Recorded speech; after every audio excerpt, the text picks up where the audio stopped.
Even when I'm just watching, I'm already expecting disappointment, as if there's a part of me that actually wants to be let down just so I can be angry. Yes, the anger, it's always waiting there, in the corner, waiting for the expectation to fail so it can come rushing in.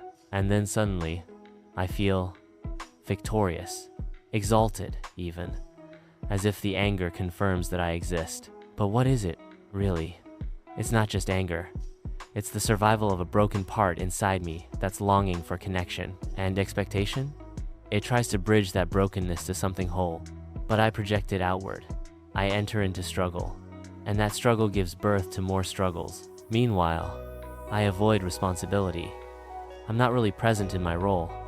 I project and feel separate. When I'm angry, I feel right. But that rightness, it's really just a disguise, a costume for the anger, to make it look more important, more essential. And in that moment of anger, there's no inner conflict.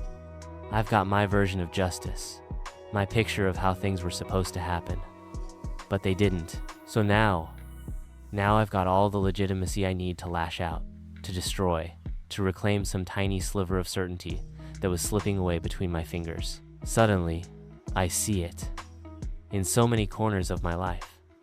I never realized how angry I really am, and not just angry, strategically angry. I plan my anger.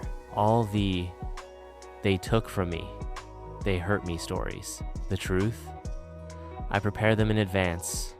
I live with the belief that life is hard on me, but beneath that belief is a desperate desire for ease, for things to just work out smoothly, successfully, brilliantly, in every possible area of life.